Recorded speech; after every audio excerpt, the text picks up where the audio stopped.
and gentlemen, welcome to Retro Warriors episode 332. Woo.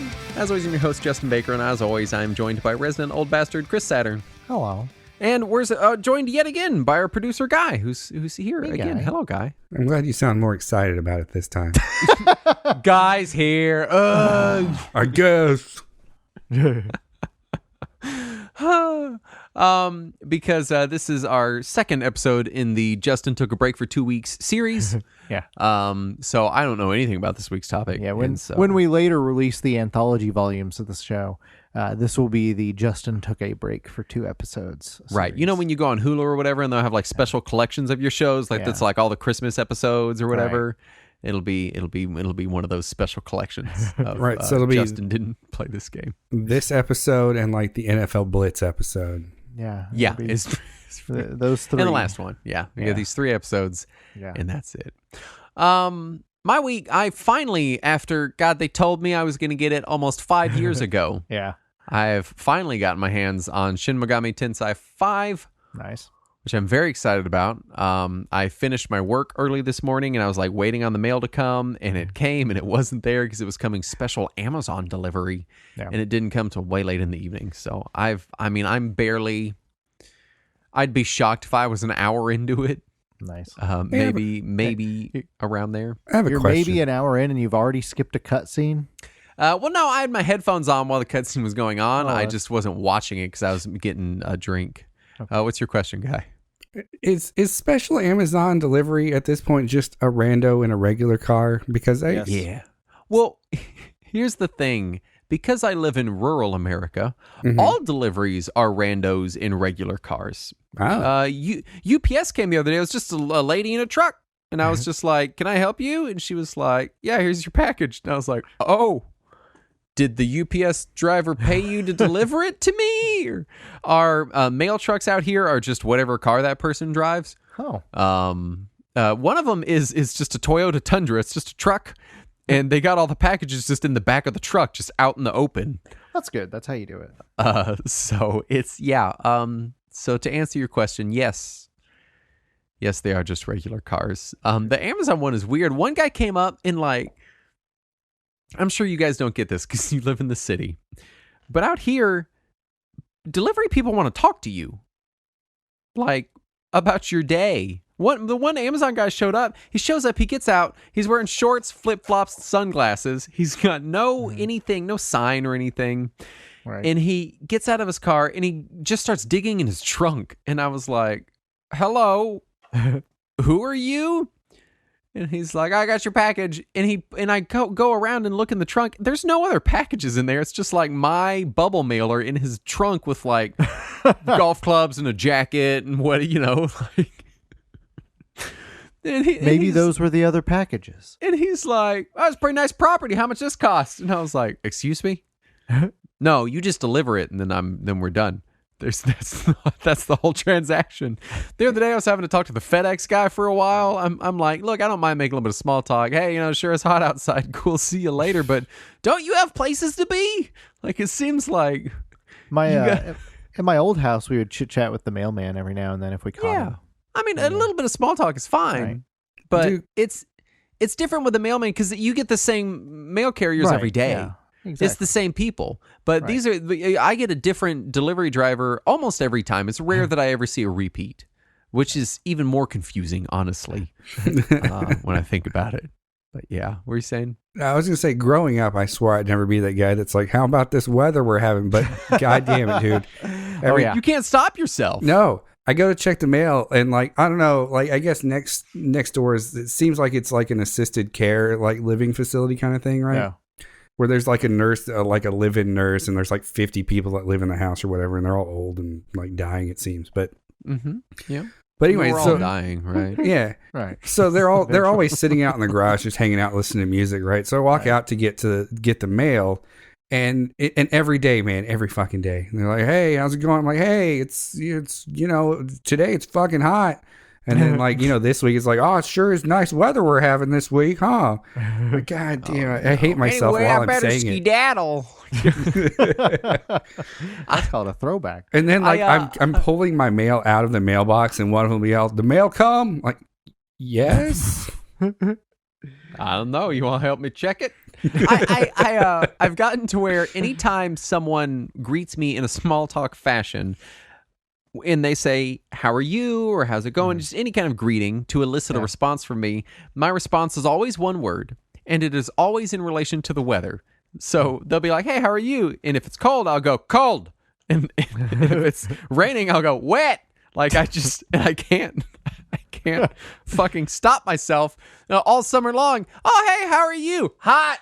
Like The other day I had ordered the Amazon grocery delivery, and and with the groceries they won't put it in the Amazon locker at our complex. They have to drop it at the door. And I happened to be leaving the house to go do something. I don't remember what I was doing. And I opened the door, and the delivery guy had just put everything on my front porch and was about to take a picture of it. And instead, he just like deer in headlights freezes because the door opened. And he just looks awkwardly at me and waves and backs away. I think it would have been better if he took a picture of you. So I think what has happened is because Guy is here, we forgot that we are actually in the regular show right now. That's true. I did. Whoops. Shit, we're gonna be 2 Side 5. Yeah. It's real good. I love it. I was so excited for it. I'm excited that the new one's out. I'm already just really enjoying the game. I love the aesthetic of it. I'm in kind of figuring out the battle system. Yeah.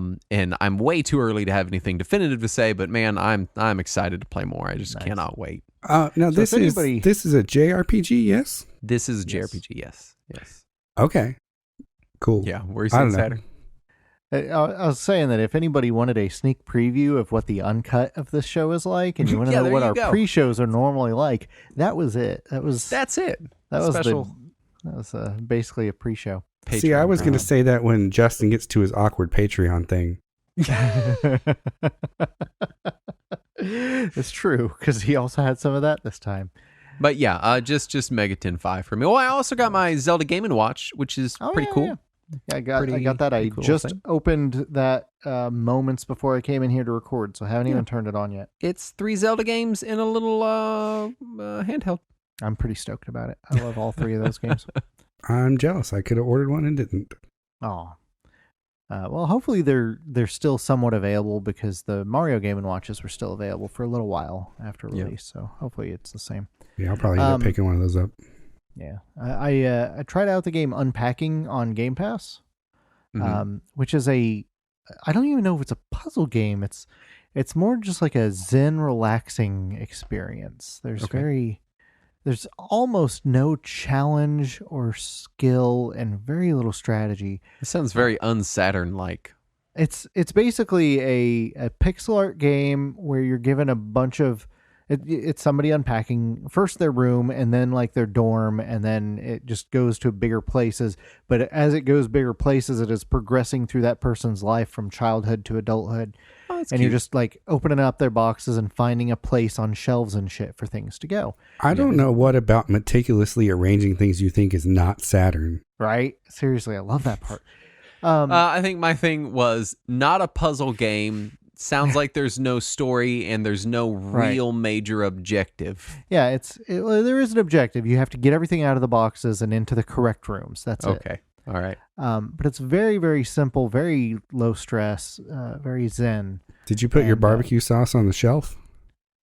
Not yet. I haven't found any barbecue sauce, or I would. Once you've unpacked literally all the boxes, it will tell you if things are in the wrong rooms, and you have to move them to correct rooms. And it became kind of a brief internet meme, because a bunch of younger players of the game found an item and they're like, I don't know where this goes. I've tried it in the kitchen and the bathroom, and I don't know what it is. I don't know what you want me to do with this. And it's a GameCube. I remember this. I saw this. Yeah. Yeah, it's like a stylized GameCube, but it's very clearly but it's very a GameCube. like the second you see it, you're like, it's a GameCube. Yeah, but the younger players don't know what it is, so they all thought it was some kind of kitchen appliance, so they all put it in the kitchen, which is that's hilarious to me. Anyway, but no, it's a very peaceful, relaxing game, just something to just unwind a little bit between games. Also, the Pixel remaster of FF5 came out. So, yes, I've started that. I've not gotten super far. For some reason, Final Fantasy V is always the one that I drag ass the most at. There's just something about it that never quite catches me. Oh, I love 5. And I spend most of the game just kind of going through the motions. But I'm trying to find a groove this time. I'm hoping I'll get there. I'm planning on spending most of the weekend on it, so we'll get. I was fully planning on picking up Final Fantasy V Pixel Remaster day one and playing it because I do love that game and I liked my time with the other Pixel Remaster games, but it fell on Megaton time, so right, it's not. It's the same not, week as not Megaton happening. 5. Yeah, is Megaton time the same as daylight savings time? It's similar. They happen but to fall on the same point this time. yeah, it's similar. Yeah, it's always a little weird to me when something like this comes out and it's a JRPG and you're excited about it and I'm not excited about it. It feels like we're in the Negaverse for a minute. I was thinking about it while I was playing it. I was like, I don't quite know what it is about Megaton that I do know what it is. It's the story is there, but it's always very much like we're gonna throw you into battles like very fast. Even this one, I'm not going to spoil anything, but I was very worried that it was going to be like a little more of a preamble because it didn't start really bombastically. And then like 3 minutes in, it's like, okay, everything's demons now. And you're like, oh, okay, cool. Yeah. What do I do? And it's like, fight demons, idiot. Yeah, there's like demons. What did you think you were going to do? Take the picture? It puts you straight into a battle system. The game very much, it wants you to spend your time playing and enjoying the battle system and the demon collecting, and that man, I'm there for that. I also really love the kind of, it has this weird kind of otherworldly sort of bizarre aesthetic that I really like. Which is, it kind of stands in opposition to things like Persona, which is a little more stylized in a different way than Megaton. I don't know. I really like it. I'm hoping I can get through it on normal difficulty. I might have to bump it down to casual. It's already kind of hard, but we'll see. Dude, the past couple of months, you've been excited about this game coming out, and talking about like you got to make time for it, et cetera, et cetera. But you keep calling it SMTV, and every time I think you're talking about Smash TV. I'm like, why are you so excited about this? Fucking love Smash TV. It's it is. I will say it's kind of I would rate it as out of my wheelhouse in general, the Megaton games. But it's just, they're just straight, like, it's like, here's a battle system, enjoy it for 50 hours. Like I love combat systems and gameplay, so I'm ready for it. Nice. There is a story, I think, and there might be. I don't know. I haven't noticed it. Well, Guy, what have you been playing? Okay, so I finished this week's game, right? Yeah. I decided that I was going to be ridiculous and play through 40-hour game in 2 weeks. It's funny. We were planning this episode, and you guys were like, well, let's do this game. And then you were like, oh, yeah, I could play through that before the show. And I was like, welcome to my world. Well, like Saturn was like, no, it's like a quick, like 25-hour game. It took me. Let me tell you, and I told you at the time, if Saturn tells you how long a game is, you double it. That's just what that's what you do. It took me, I think, like 37 hours to finish it. But anyway, I finished it. And then I went back to Cold Steel, which is another game in the same like franchise. Right. Or excuse me, Cold Steel 2. And I realized, Saturn, you'll get a kick out of this. Like, I had saved it at a point where I knew the story was going to come in, right? Yeah. Because the story, like, when the story gets going, it doesn't stop for like an hour. You can't save it. Right. It's awful. Yeah. That's how the entire series is. Yeah. So, like, I saved it like right after I. Okay, so I did some like grinding for a few hours and then saved it right before I got into like the sort of boss area of the last like shrine, right? Yeah. So I go into the last shrine, and I forgot about this. My last play session, I went into the shrine and then I had like 30 minutes of story at this boss because you don't actually fight the last boss. Right. And then saved it because I knew there was more story coming. And then when I played it again, it was like, all right, you're done with almost the entire game. Let's go into the final chapter now. I was like, oh, this was months ago that I stopped. I was like, oh, okay, great. Yeah. And then, so I should be reaching the end of that game soon, at which point I can pick up, I guess, Sky SC or whatever. Yeah, second chapter. And then I played some Forza Horizon 5 with Justin this week. Nice. Oh, man. Fun game. I'm planning on trying that out over the weekend as well. I've already got it downloaded on my Xbox, and I'm planning on at least checking it out. I don't know how much I'll play of it, but yeah, I'm one of the peasants that played the free Game Pass version, not the extra early access version. Yeah, right. I hear that the accessibility options in 5 are such that if you turn all of them all the way on, it's it's almost like Mario Kart 8 with all the assists turned on, kind of. Oh, nice. So maybe that'll get you where you need to be. Possibly. I had to relearn how to drive in the damn game. I had forgotten, and I was losing everything, and I was like, "What am I doing wrong?" And I was like, "Oh yeah, I totally forgot how to handle turns and stuff." So. Dude, I like playing with you because you get mad at us for driving like idiots. Okay, so I was talking about this. I was on a stream with a friend a little while back, and we were just talking about the game. And I was talking about what I like about it, and I was like, I like racing really well. I like doing really well in the tracks. And even if I get last place, as long as I feel like, oh, I took those corners really well, or I downshifted right, I accelerated right, I had good curves on things, I get a lot of satisfaction out of just doing it well and cleanly. That's just how I enjoy the game. Right. And then I'll be taking a curve, and I'm in my head, I'm all right, I'm hitting the brakes, I need to downshift twice, and then the apex of the curve is going to be there, and I'm going to start accelerating. And then Guy bounces off a guardrail behind me and comes sliding sideways past just okay, no, that's our friend. What I did was oversteer out of a turn. Oh yeah, and then overcorrected into your face. Oh yeah, no, we were right at the end of a race, and we're coming up, and I see him in front of me. Guy races in the hood view, so he has no peripheral. He's always like, "What do you mean? Nice. What did I do?" And I'm like, "How did you not see me?" Yeah. I play in the view that's the camera on top of the hood, where the hood and the windshield meet. And I see him coming up into a turn, and I'm like, oh, he's overshooting that, and then he overshoots it, and then I was like, oh, he's gonna have to overcorrect for that. Then he overcorrects it into me, pushes me into a tree right at the finish line. And it was only so bad because I watched the whole thing happen in real time and knew what was happening. The whole time I was like Nostradamus predicting how he was gonna fuck me at the end of this. All you had to do was let off the accelerator a little bit and lose my placing. I think not. Instead, you lost your life into a tree. This episode is off the rails already. New Intel chips are facing an incompatibility with de novo, making some games unplayable on new high-end PCs. Yeah, and some of them are only unplayable on Windows 11, and others are unplayable on all computers. Thanks, de novo. And Intel's response wasn't, we will try to correct this. It was, we have reached out to the game manufacturers so that they can correct this. Shit. Right? European Union General Court has partly revoked Sony's trademark for the word Vita. Yeah, apparently in areas where they were not using it, like a portable device to share photos or music. Yeah, but Saturn, Vita means life. I know. Upcoming release of RetroArch will feature automatic frame delay, adjusting based on the content and core in use, which has the potential to be pretty sweet. Yeah. Why? I'm waiting to see how it is in practice.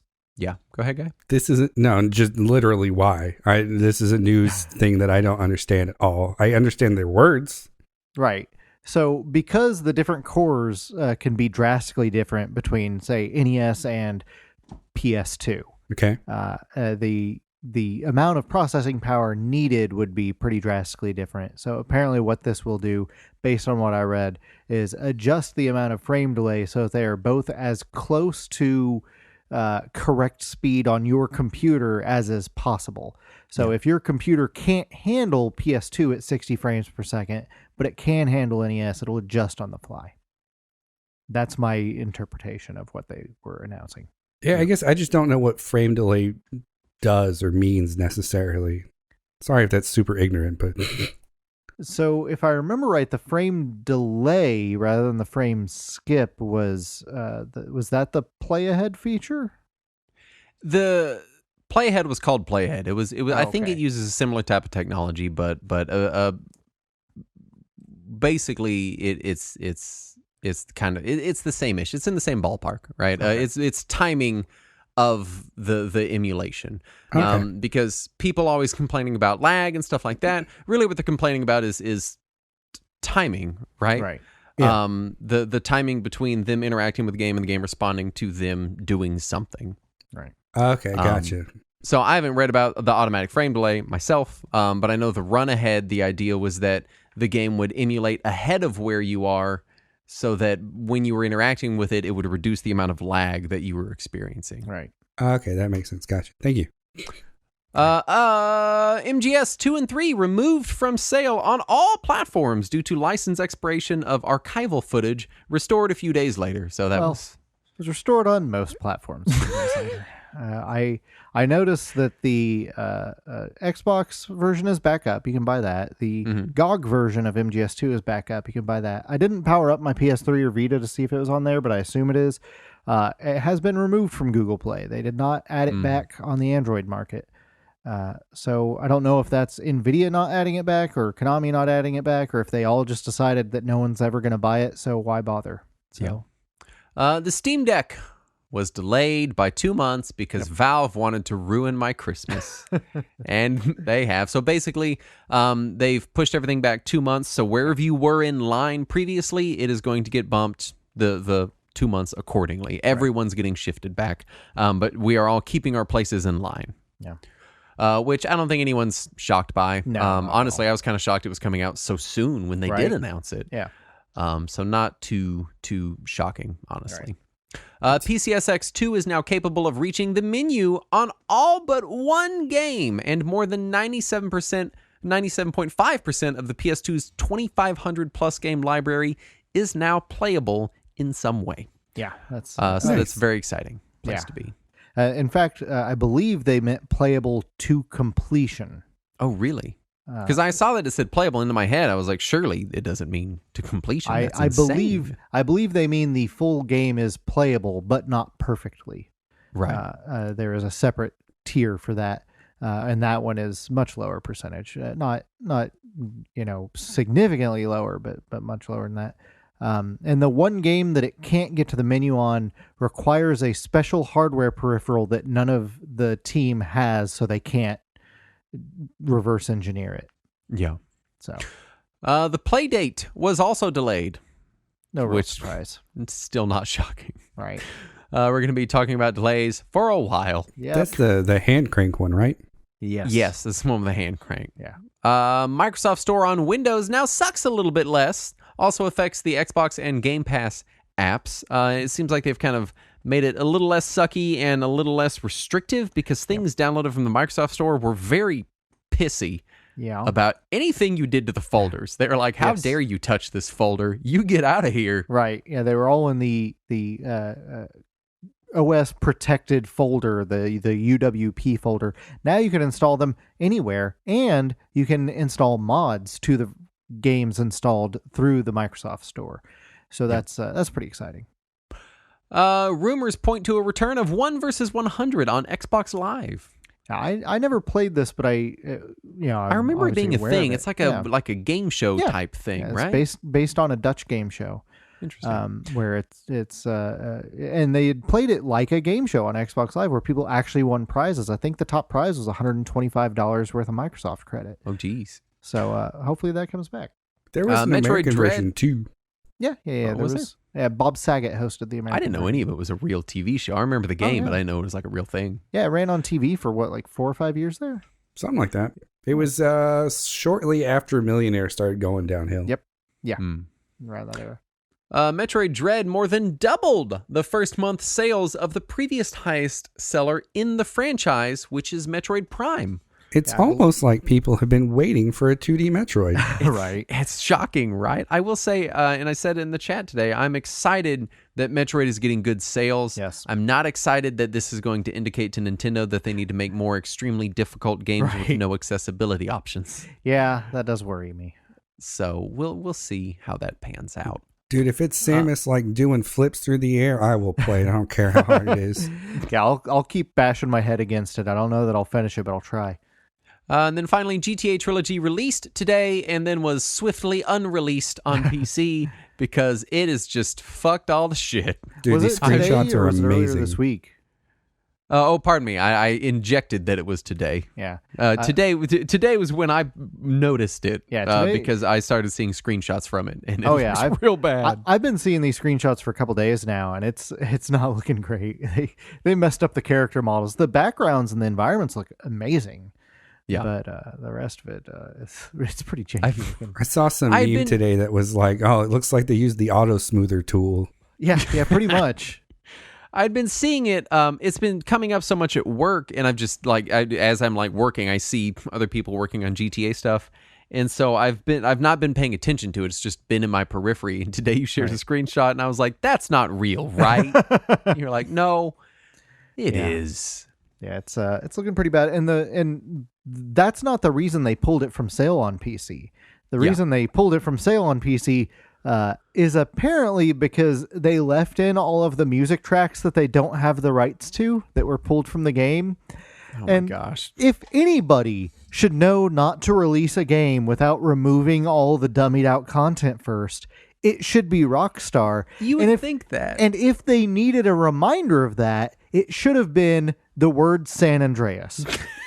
I was working at a game store when the hot coffee fiasco happened, and it was crazy, man. It was nuts. Yeah. That brings us to our topic at hand this week. We were talking The Legend of Heroes Trails in the Sky, which is the first game in the Trails series, which is in turn the sixth game in the Legend of Heroes series, correct? Which was the sixth game in the Dragon Slayer series. Right. This was developed and published by Nihon Falcom, Western release published by Xseed/Marvelous, European PSP version published by Ghostlight. Right. The original release was named Legend of Heroes 6 Trails in the Sky. All Japanese releases after the original, including the Vista, Windows 7, Windows 8 re-releases on PC, were released under the name Legend of Heroes Trails in the Sky FC. Came out on Windows XP. Yep. June 24th, 2004 in Japan, July 29th, 2014 worldwide. There was a PSP version in September 28th, 2006 in Japan, March 29th, 2011 in North America, and November 4th, 2011 in Europe, and finally a PS3 version of it, which came out December 13th only in Japan in 2012. Right. This is my first encounter with the game. You've had to hear me talk right about now. it. Yeah, this is it. this moment. I now know more about it than I ever have before after reading that for the first time. That's you amazing. just learned there was a Vista re-release. Yes. So yeah, I'll let y'all do your first encounters. Yeah, I first saw it at a store when I was picking up my copy of Ys 1 and 2 for PSP. They had this because I didn't get Ys 1 and 2 when it came out. I was between jobs at the time, so I had to pick it up later when I had money. And I hunted down a store that still had a copy in stock of the special edition. And when I went up there, they had Ys 1 and 2 on clearance. They had Trails in the Sky on clearance. They had Lunar Silver Star Harmony on clearance. And I could afford two of them. And I was like, I'm here for Ys, and Lunar is a known quantity. I will get that, and I'll leave that other one. I don't know what it is. Yeah. And man, I regret that now because it is worth a few $100s now to hunt that down. But fortunately, it is still readily available on PC on Steam and GOG. So just go that route. Well, I bet you someone will trade their copy of Magic Knight Rayearth for it if you want to go there. Yeah. I might find somebody willing to make that trade. Yeah. Or somebody's going to have like an NFT of something. Yeah, no. Yeah, there you go. Right. I guess my first encounter, it kind of depends on how you slice it. Right. Because I've played Cold Steel. I started playing Cold Steel 1, which is another game in the series. I think beginning of this year, maybe it was towards the end of last year, something like that. Yeah. And then you bought me Cold Steel 2 when I got to the end of it. You were like, oh, somebody else is into this? Here. Yeah, please play more. I had to keep you hooked. I wanted to make sure that you were getting that taste. So I'm familiar with the battle system, the way that, magic and skills work and things like that. Right. And so it was really familiar diving into this game, but this is the first time I've played this specific version of it, or this specific game. Yeah. That's fair. Well, let's go on into development with it then. Yeah. So I don't know why I phrased that so strangely. That is weird. Just let's transition into discussion of development of the Now we will move to chapter 2 of the conversation. When you hear ding, you'll turn the page. Would you like to save your game? You've reached the end of the chapter. Right. Tell me about the development of the game. So what I found was all from interviews with Toshihiro Kondo, who is basically the only person at Falcom who gives interviews that get translated into English. Falcom is still kind of secretive as far as Japanese companies go. They used to all be that way. And Falcom, though they finally started giving individual credit to people at their company, they still credit the team as a whole for a lot of things. So it's sometimes a little difficult to pinpoint things down. But Kondo has given some interviews. The previous 3 games in the Legend of Heroes series, the 3rd, 4th, and 5th game, were all a connected story. They formed a trilogy. But as they were moving into this one, they did want to start fresh with a new series. They decided pretty early on they wanted to do an industrial revolution kind of story, or at least theme or placing. Yeah. And the idea of the ordnance came from that. And they specifically said that they intended the ordnance to be a combination of clockwork and magic, which I can kind of see that. I see where they're going. The kingdom in the game, Laburl, was inspired by pictures. It's the kingdom what? Liberal. Laburl. Damn liberal kingdom. Yeah, it's spelled Liberl, and Laburl. they pronounce it Laburl. That's fun. It's like they made that word for me. Laburl. It's fun to say. It is I'm fun sorry. to say. Where'd you put all your rainwater? Well, in Liberal. Perfect. It's a French hillbilly saying barrel. Liberal. So It's going to go poorly. I just know it. So they said that the design of the kingdom was inspired by pictures they saw of Switzerland and Austria, but also from Kondo's time in Thailand, which is clearly a very similar place to Switzerland and Austria. It's all the same planet. Yeah, but now that you say it, I kind of see it. Right? Yeah. Thinking about the actual game, you're like, okay, I get that inspiration. And my favorite part of the interview was Kondo said that during development, he insisted upon having a female protagonist, which confused his team. And when he told them, I want to have a female protagonist, they were all confused and came back to him having swapped the clothing of the 2 characters. Because that's how you make a protagonist. I love that it's not even that they were resistant or they didn't think it was a good idea. They were just like, you want a what? Right? Why? What? Huh? What? Like just full confusion. Right? Like, why would you possibly want that? We don't understand. But this is the story. But no, it's a video game. yeah. You want a lady? Right? But yeah, they did end up with the female protagonist. They did have Estelle. Well, this is a JRPG, which means if any of us played it, it was localized. So let's talk about the localization. Yeah, so this is where it gets a little messier. Marvelous USA, which goes by the name Exceed in the States here, they obtained the rights to translate it 6 years after release in 2010. Specifically for the PSP version, which was still somewhat recent then, having only released 4 years earlier. Oh, yeah. And they did get the rights to it. According to the lead editor of the translation, the Japanese script that was handed to them, because they weren't given the source code. Falcom is very picky about this. They give you the script. You translate the script, you hand it back to them, and then they take your newly translated script and they put it in the source code. They don't let you touch that part. So they give them the script, and it was 1.5 million characters. Is that all? And keeping in mind, in Japan, a character is a word. So it was roughly 1.5 million words. And it took them 9 months to translate it into English. And it was such a late release on the PSP's life that it didn't do particularly well. So they I decided... remember seeing this one kind of languishing Yeah. on shelves. Right. And I'm guilty too. I saw it on the shelf and did not buy and it. let it languish, because I Right? remember it has a very striking cover. Right. And I remember, because I was way into PSP, so there were not a lot of games to play in America on PSP. What? So I would be rummaging through PSP games, and I remember seeing it. Yeah, because the cover is just like Estelle looking happy on the cover, and it doesn't really tell you much about it. It's real blue, right? It's like it's like a blue sky background. Right. Yeah, and so it always stood out to me. Right. And so because they wanted to recoup the cost of this massive translation, they decided they would also release the PC version in the West, because they had started releasing some games on Steam, and it was already available for PC, and Falcom kept updating it for newer versions of Windows. So they decided they would just port that version. The problem is that Falcom had been a PC company in Japan for a very long time. They had been developing PC first since the 80s. Yeah. But Japanese PC players have very different expectations than Western PC players.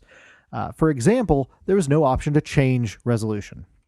There was no option to really change control settings at all on the gamepad.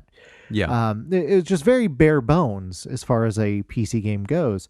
So Exceed spent some time optimizing the PC release to add in all that stuff, because even though they weren't given the source code, it's a PC game. You can kind of hack at the files and make it work. Right.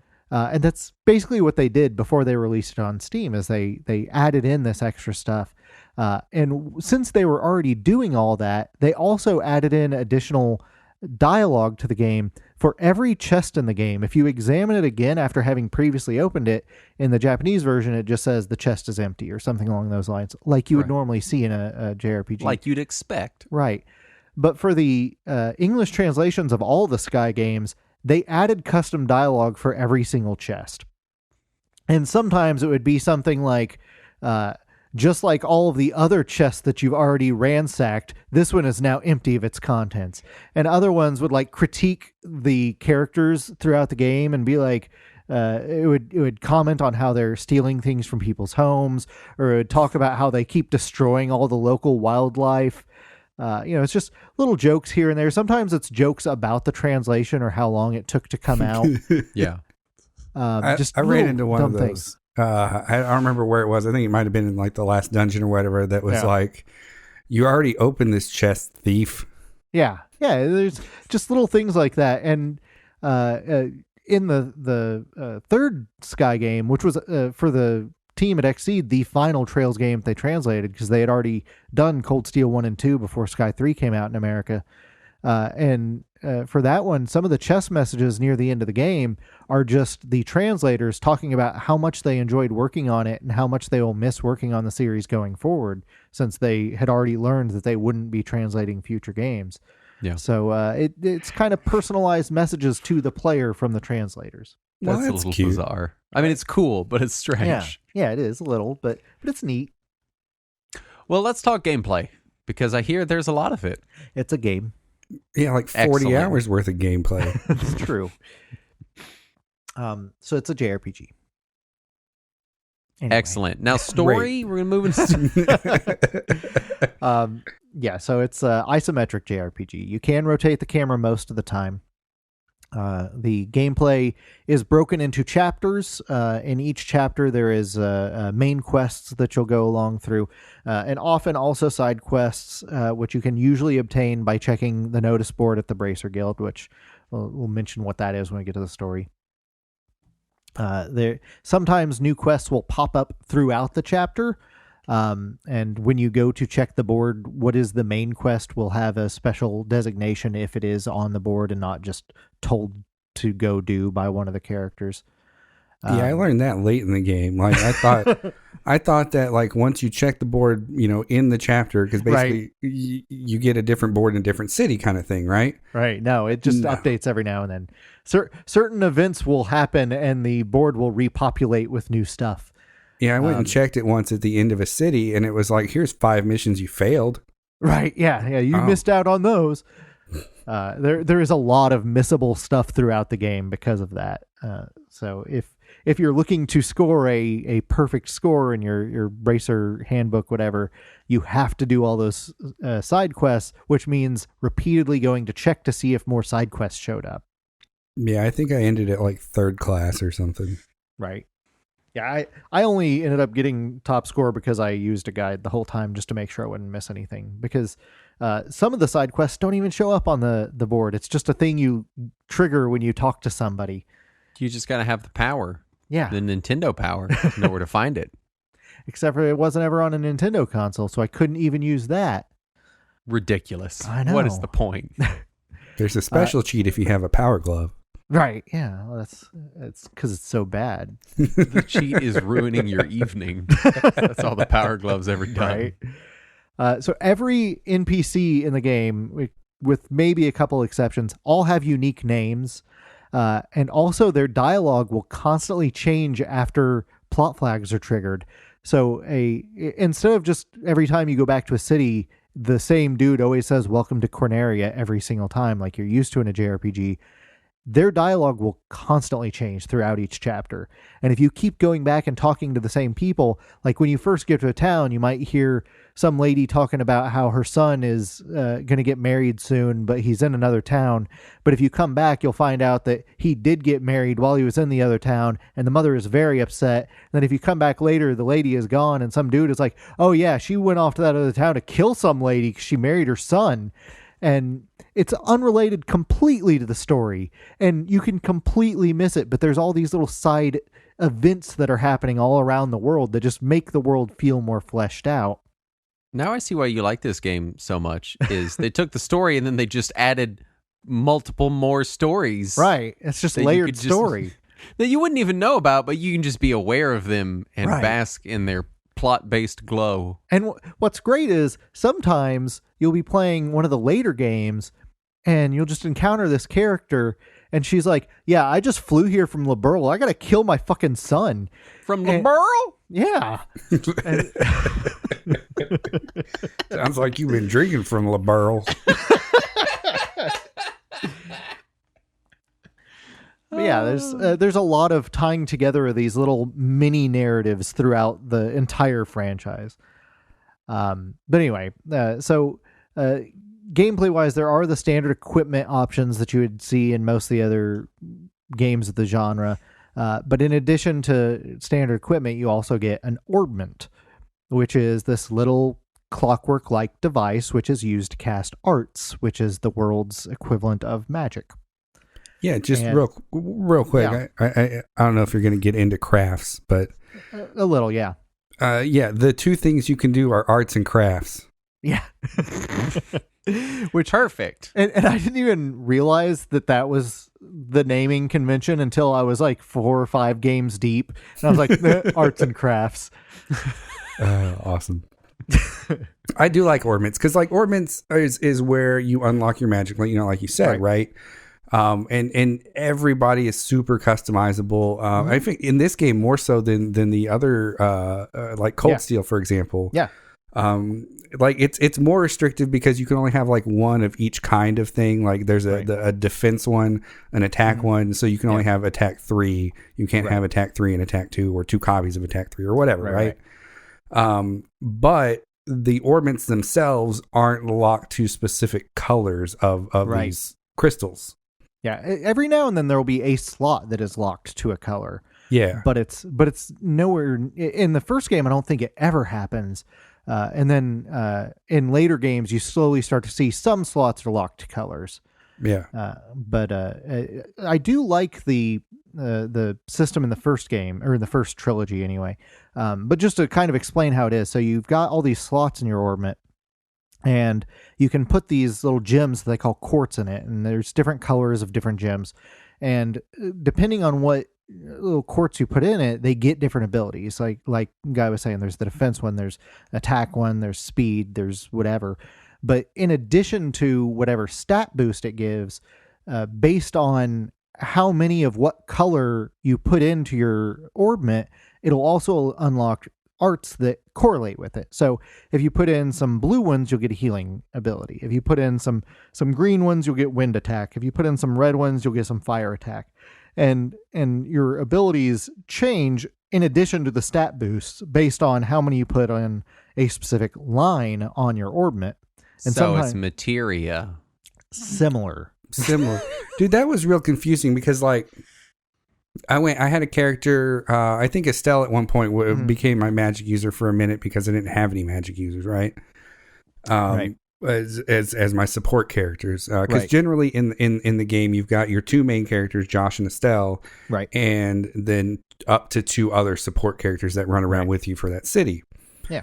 And anyway, so like I just dumped all the blues in her, and she didn't have like the heal all, and I couldn't figure it out. And it turned out that I needed to put like an EP cut one into her repertoire, which was a different color. It's some blues and a green to get the heal all, if I remember right. And the only way you know that is if you look in the Bracer notebook that the game gives you at the beginning, which is kind of it's kind of like your tutorial book. And the game is just like, you got this thing, and it doesn't really tell you that it's got all this useful information in there. But if you open it, it's actually got chapters of like, you need to put this many of this color in your orbment to unlock this spell. And you would have no idea if you don't happen to open it and look at it. But it does tell you all that. Now I feel like I need to replay this 40-hour game and read the book. Just carry that knowledge to the next one whenever you play that one. But yeah, so there is quite a bit of strategy as far as just putting shit in your orbment, and it can allow you to customize your characters quite a bit from their base stats. Like Joshua's always going to be super fast, but if you also give him some speed quartz, he's going to be disgusting fast.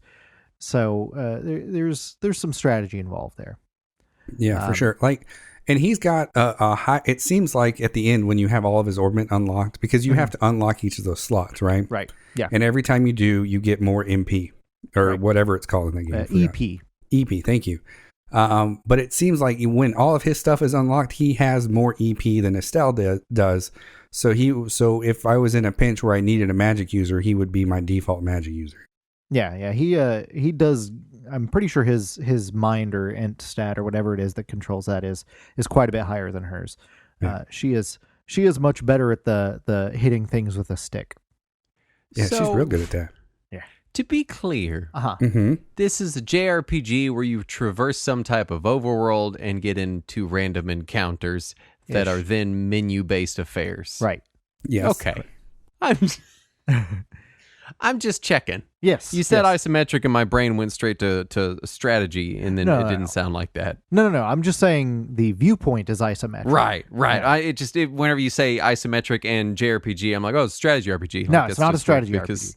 because it's not, but it sort of is. Like, okay, once you get into battle, sorry if I'm hijacking this. Like, completely. is there any movement on the field? Yes, there is in battle. Yes. Oh, and so it kind of is then. Yeah, there is some strategy to it. I spend several turns because you can see all the turns that are coming up, right, in the order of who's going what.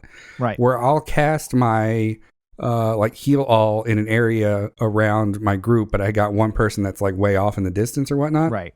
Yeah. But I know that it's not going to go off until their next move, so I'll move them into the cast range and then wait for that to go off, and then their next move is a little quicker because they didn't use an attack. Right. That sounds like it cribs a lot from strategy RPG. It does. Yeah. As far as the combat system goes, it does borrow a lot from strategy RPGs. Also, you get to see your enemies before you start the battle. It's not completely random. You can approach them on the map, and I want to say hitting them from the back gives you an advantage in battle. If I remember right, it gives you 2 rounds of free preemptives. Attack. Yeah. Whereas in later games in the series, you actually have to swing a weapon at them in the overworld to get that advantage. In the first game, you just have to hit them from behind. But yeah, so like you were saying, the turn order is always on screen, and it'll show you your character's next turn as well as the enemy's next upcoming turns. And as you choose an attack, based on what attack you're choosing, it'll show you where your character moves down in the list and when their next turn will be in order. So you know if that character will get to move again before an enemy does a thing. And if you're trying to use an ability that takes a charge time, you'll see how long that charge is, so you know when it's going to go off, which does add a ton of strategy there. Also, there's these bonuses that show up on the turn order, things like HP heal or EP heal or strength up or something. And whichever character happens to fall on that just gains that bonus for free. So if you see an HP heal is coming up and a boss is about to get it, and you don't want them to get that 10% HP heal, you need to adjust your strategy so that one of your characters will get it instead.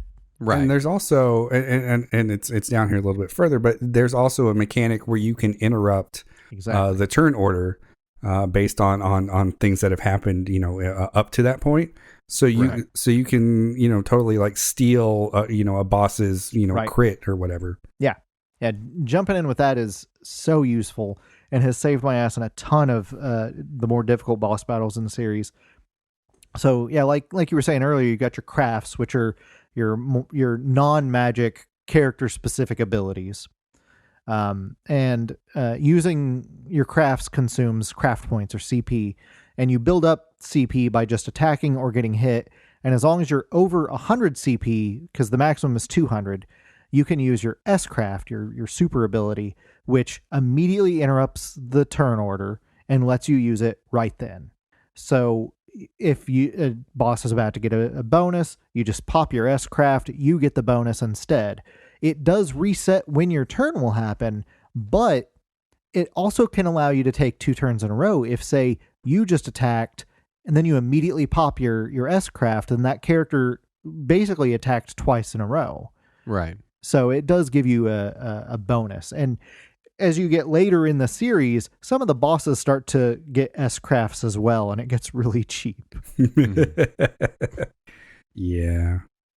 But yeah, at the end of battle, obviously it's a JRPG, you get your experience, etc.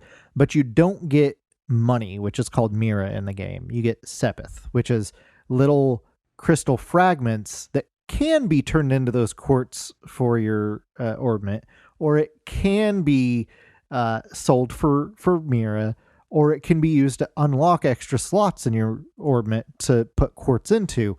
So you desperately want Sepith all the time, but it's a little bit hard to come by, especially early in the game. It's pronounced Sephiroth. Oh, I'm sorry. You're Sephiroth. Yeah, I'm missing the end. You want That's what happens when you get separated.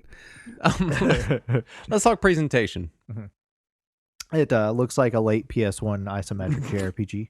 Shocking. I can't believe that. So it uses the chibi style sprites for the characters. There is a couple of cutscenes. I want to say just the opening and closing gets cutscenes, and they're anime style art. Guy, you've played this more recently than I have, so you would be able to correct me. No, that's right. And then there's also character portraits when you're talking to show the character's emotion, which is standard now, but it was less standard then. Right. I like that a lot, actually, especially because they're very typical anime poses, Right. So you got like your I don't know, like flat face. I don't know how else to describe that. Right, yeah. The expressionless expression. Yeah. Classic flat face. Classic flat face, It's That's fine. my favorite Dick Tracy villain. And also their portraits change a little bit depending on how much damage they've taken. That's true, yeah. In battle. And also, Estelle is just super expressive. She always has some attitude going on, and it is always shown in her character portrait. Usually, her emotion is "I'm about to hit someone with a stick" more often than not. But the music is excellent. It's composed by Hayato Sonata and Wataru Ishibashi, and the rest of the Falcom sound team, who we don't know who all they are. They don't credit all of them. But it's a phenomenal soundtrack. I absolutely love the soundtrack of this one. Yeah, it seems like there aren't a whole lot of different songs, but there are variations of a lot of the songs, if that makes any sense. Yeah, they do reuse some tracks, especially in the first game more than in later games. Yeah, I forget what it's called, the Orioli or whatever. Yeah, the last dungeon. Yeah, the Aureola. Yeah. I'm sorry. Yes, Justin. The areola of liberal. Yeah. Or liberal. And let's not forget that the name of the game is Tales in the Sky, which abbreviates to tits. And Well, when you're playing tits, you want to get your arts and your crafts, go on down to Liberal, which is near the areola. pretty much that, yeah. I have to think that the localization staff knew exactly what they were doing. They had to have They known. had to. But the music in that dungeon is like a remix of either like the main overworld theme or something, some theme that you have in there, but it's like super like grand and epic, and it sounds amazing. Yeah, they Falcom has constantly done a good job of making that very definitive final dungeon music sound very epic, and there's possibly less guitar in this game than there is in most Falcom games of this era, which is to say there's still a lot of guitar in the game. My only problem with it is that it's probably like a 2-ish minute song that like crescendos into this grand thing. Yeah. But you're in this dungeon for like 4 hours. Right. Yeah. So you're hearing it for a while. Yeah. Yeah. Final dungeons in these games take for fucking ever. Well, let's talk story, which I know could probably just be its own episode. Yeah. But as much of it as we can cram in here. Yeah. So I tried to truncate this. I skipped a lot of story bits to get to just the important parts. The story bites. Yeah.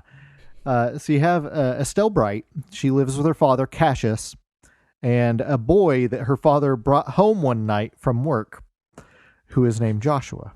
That's The way you phrase that makes it sound like he found like a puppy on the side of the road. That's kind of what happens, because Look, there's a boy. In the intro, it's Estelle is like, I think she's supposed to be an 8 or 9-year-old at this point, alone at home in the middle of the night, and her father comes home from many days of work, and he says, Estelle, I brought you a present. And she says, oh boy, and she runs over, and it's this kid wrapped in a blanket, and she says, why is my present a boy? Dude, I think they got to be 11, right? Because it's been 5 years and they're 16. That's probably right. Yeah, I'll buy that. So this is the family unit. Is you have Estelle, her father Cassius, and her kinda brother Joshua. And as Estelle is coming of age, she and Joshua decide they want to follow in Cassius's footprints and join the Bracer Guild, which is an organization of bounty hunter mercenary things that are kind of a pseudo nation independent police military force that prioritizes serving individuals over policing countries or organizations, if that makes sense. So this young girl who owns a boy joins a paramilitary organization. Correct. Yeah. Yes. Okay, I'm with you. That's our setup. But they have a no politics, right, credo. Obviously. They do not interfere with political affairs except for all the times when they constantly do. Yeah, right. Unless the political leaders ask you to help. Yeah. Is what it seems to boil down to. And also sometimes when they don't. But, it's fine. As Captain Picard taught us, rules are there to be broken. So you have he also Estelle taught us you can try and fail, and that's right. just life. Yeah. He also taught us if you get someone else to play the flute in front of you and cut the camera up just enough, it'll look like you're playing it. Sure. Just bring their hands into the scene and you just duck in and hope that it's all right. Anyway. I'm sorry. Continue the story. Yeah. So the day that Estelle and Joshua are admitted to the Bracer Guild as junior bracers, Estelle's father Cassius is called away for high-level bracer work, and he leaves and kind of drops out of communication. And the general story of the first part of the game is Estelle and Joshua want to find Cassius and find out what's going on, but also become full-fledged bracers, which requires them to go throughout Liberl and help the various bracer guilds throughout the kingdom. And along the way, they meet various people. They meet a girl at a private academy. They meet this weird lecherous bard from another country.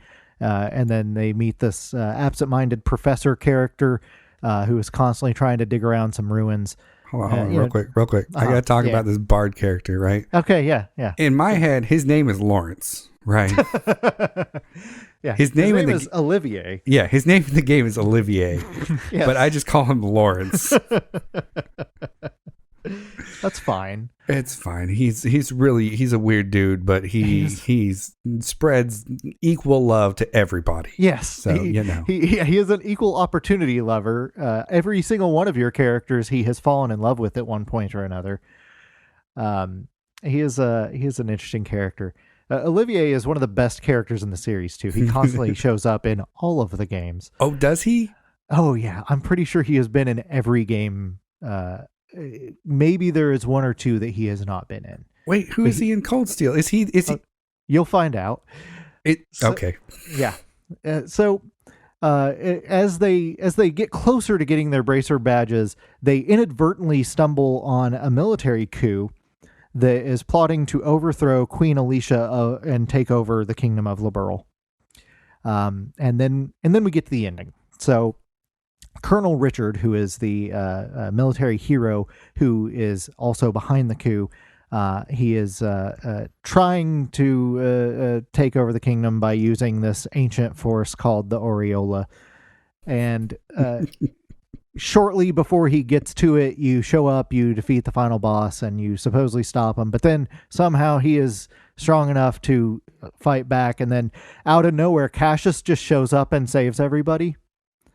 Like you were right there. You did all the work, and then the game's like, but you are still defeated. And then he shows up and just saves you, which is a little anticlimactic, but all right. And then during the celebration, when everybody is celebrating that the kingdom is saved and that the coup was stopped and everything, that absent-minded professor character from earlier shows up, finds Joshua alone, and then wakes up Joshua with Joshua's trigger word and reveals to him that he's been an assassin for a shadowy international terrorist organization called Ouroboros. Tale as old as time. Right. And wait, hold on. Sorry. I need to go back to Colonel Richard because his sort of plan apparently was to unleash this magic that he had no idea what it was going to do. He just was compelled to, which seems to be part of this whole like mind thing that Joshua had going on, right? Right. Yes, it is related. But like at the end of it, he's like, "I have failed. I must die." Yeah. He's pretty much like, I guess I'm a failure and a traitor to my kingdom, so everybody needs to murder me now. And that becomes a recurring bit in the next game or two is Richard trying to sacrifice himself as a traitor, and everybody saying, no, maybe you can redeem yourself. Well, and like his whole reason for being a traitor was because Cassius left the army, right? Yeah. He's like, oh no, my boss left, and now I need to make sure the whole country is safe for somehow. By unlocking ancient magics that can destroy everything. Yeah. I mean, how would you do it? Yeah, maybe just ask the guy for help. It's not like he fucking like went anywhere. Yeah, ridiculous. Like a lot of the plot seems to revolve around how badass Cassius is, and the only times he ever shows up on screen is to do something badass or to be comic relief, and that's pretty much it. That's all he does.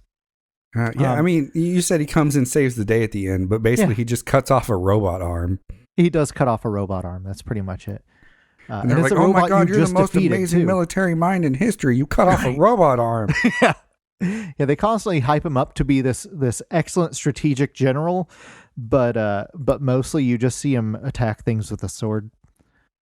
So once you learn that Joshua was a secret sleeper agent this whole time, you find out that his mission was supposed to be to kill Cassius, which he failed to do so because, again, Cassius is hyped up as this badass.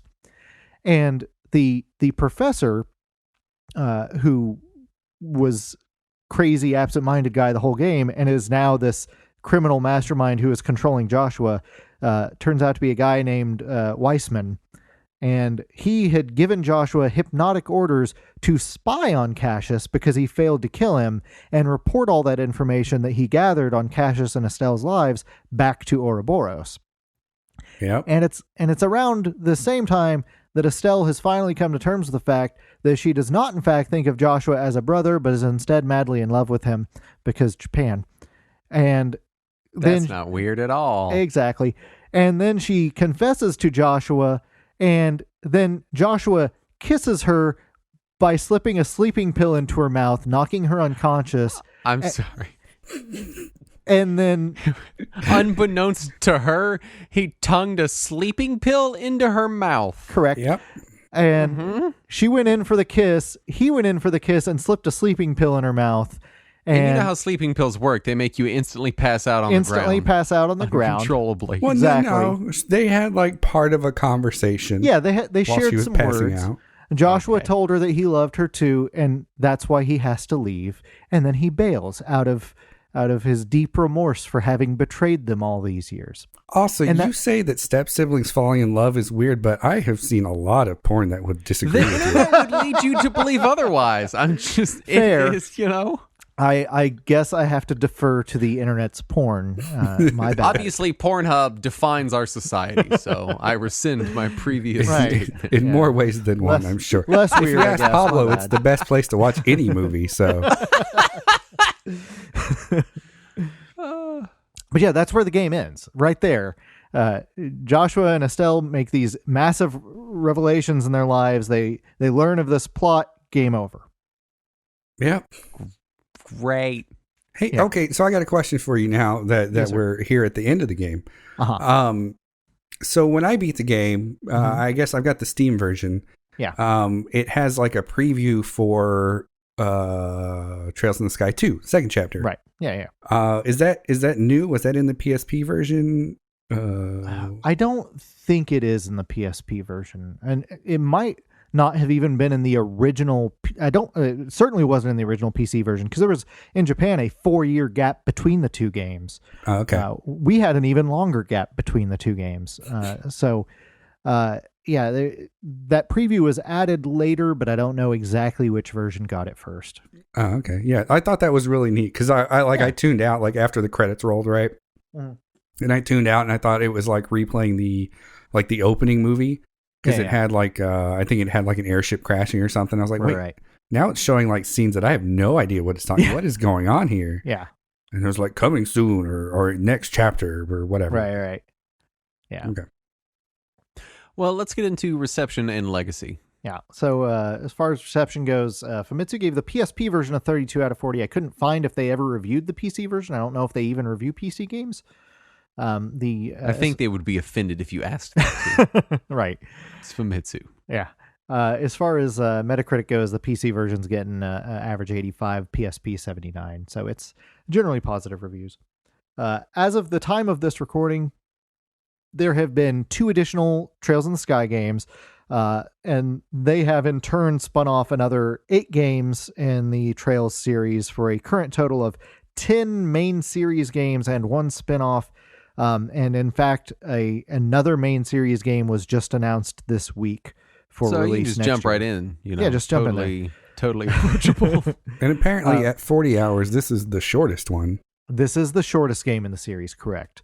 At about 40 hours. So if you're going to jump in, the first Sky game or the first Cold Steel game, those are where you want to start. But you do not want to play the third Cold Steel game until you have played just about all the previous ones because it spoils everything.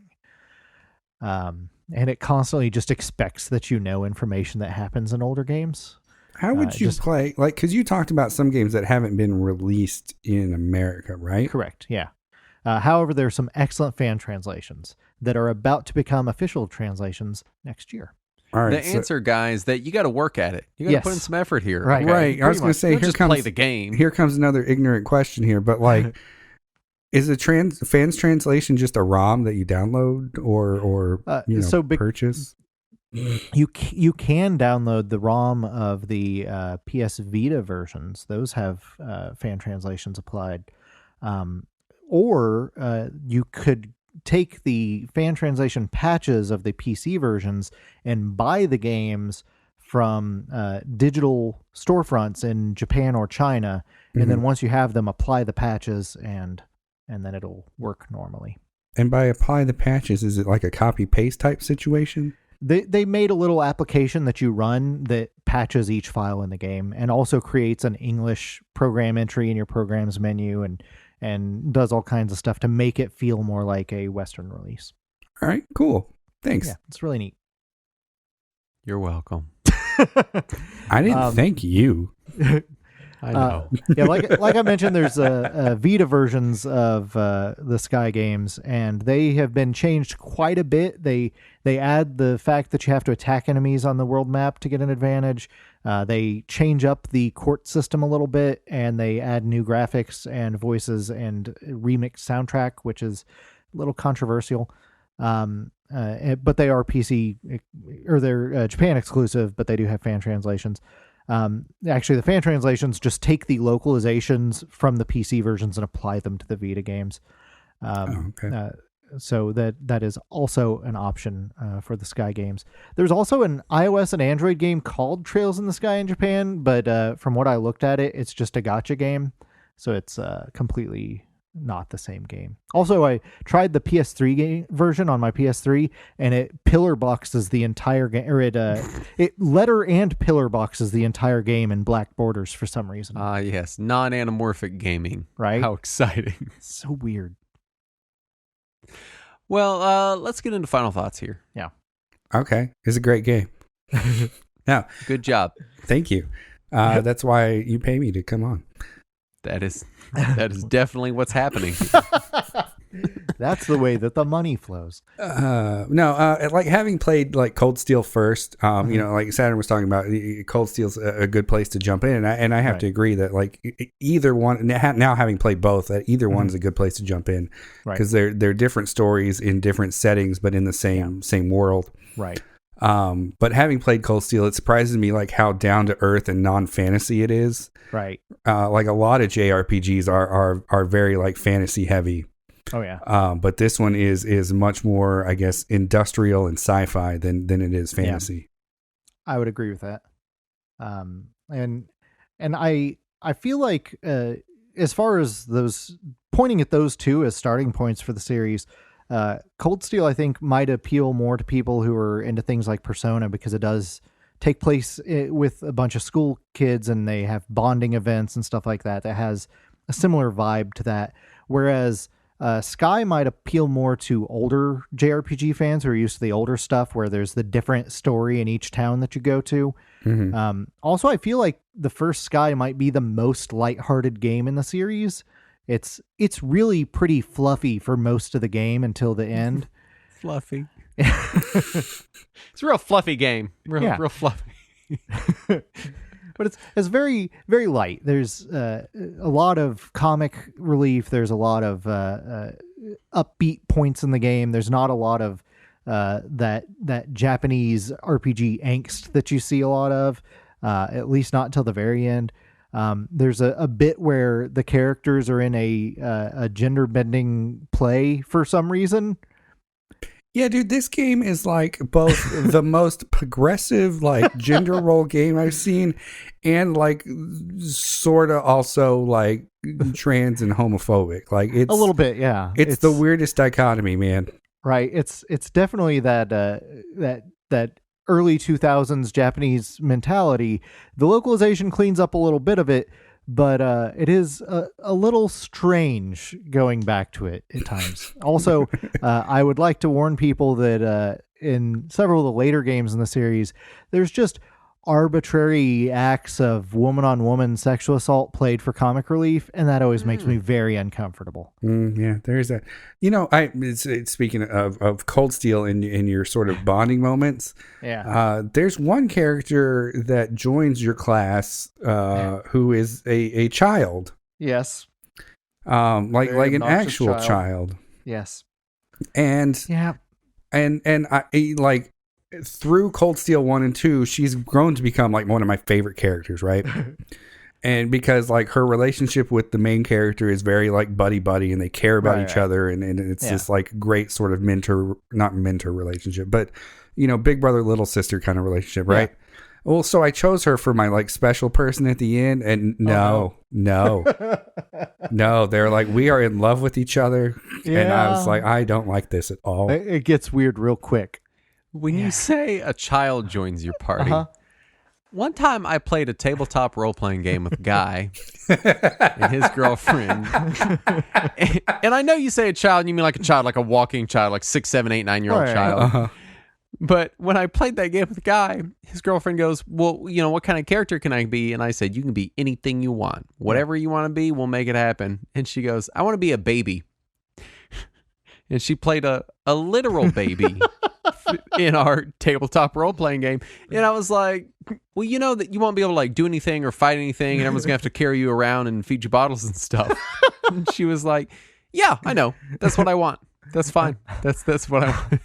And when you said a child joins your party, I just imagined like a baby in your JRPG, like with a big like cloud sword, like a big buster sword. Did she have to roll to determine if she had soiled herself yet or not? I think we did some things like that. I know that she had to roll in combat to fight some crows, and Yes. she rolled a nat 20, and like she was just waving scissors around, like the baby was just waving scissors around, Yeah. and like stabbed the crow in the face, and it died. Perfect. And I do remember, the only other thing I remember is I said, well, she's a baby, you have to get her milk. And so they went into the woods and milked the only animal they could find to feed the baby, which was a squirrel. And then Justin Googled how much milk can you milk out of a squirrel. I am an accurate dungeon master. Mm-hmm. Anyway, that was a complete tangent. But you said a child joins your party, and that made me think of that. In Cold Steel, you're playing a class of students. Teenagers that are presumably between high school and college age. That era. Right. Sort of like 16-ish. They were like first years at this military academy. Yeah. And this character gets in as probably a couple of years younger than that. Yeah. I think they say she's supposed to be like 12 or 13 in that area. It's like a middle school kind of age. Yeah. Okay. And then like when the way that I played the game, this fucking high schooler is confessing his love for a middle schooler. Yeah, it's weird. It gets awkward. Ooh. All right then. Mm-hmm. Well, if you would like to confess your love for us. Oh God, I'm glad you went that direction. Right. You can do so at patreon.com/retro warriors with your money. And you can get Talking Wizards and uncut versions of the show and after hours. And it's a good time. You should check it out. You can also come chat with us in Discord. We have a link in the show description if you want to come hang out. I'm literally there. I mean, every waking moment I'm in Discord. Really, Guy and Saturn kind of are too. Yeah. So if you want to come hang out with us, then there's a link there. Also, please rate and review the show on anything. I don't care. Write it on the wall of a subway station. I don't care. Just write it out and mail it to the White House. If you're in a bathroom stall and you got a pin right on the wall, Retro Warriors 3 out of 5, pretty good, I guess. Not as good as Retronauts. And you can just put that out in the world. Yeah, and then take a picture of it and email it to Justin Baker Rules. If you do that, please email it to me. That would be funny. Anyway, we want to thank the following patrons for all of their patronage, starting with Brandon Johnson and Captain Koloth, Casey McGinty, Franch Dresser's Bathhouse of Pain, Ivan Cervantes, Eric G, George McBain, Nick M, Nick Brown, and King Vidiot are all the patrons we want to thank this week. We figured out the 3-person way this time. We got it. I was pointing at him with my finger, so I knew where I was supposed to read. Good. That's how I figured it out. So you can't hear other people when they talk. Anyway, thank you so much for listening. We'll be back next week. Back on our more traditional structure and schedule. We'll see. Yeah, we'll see how it ends up. I always say that, and then shit's just always weird around here. I don't know.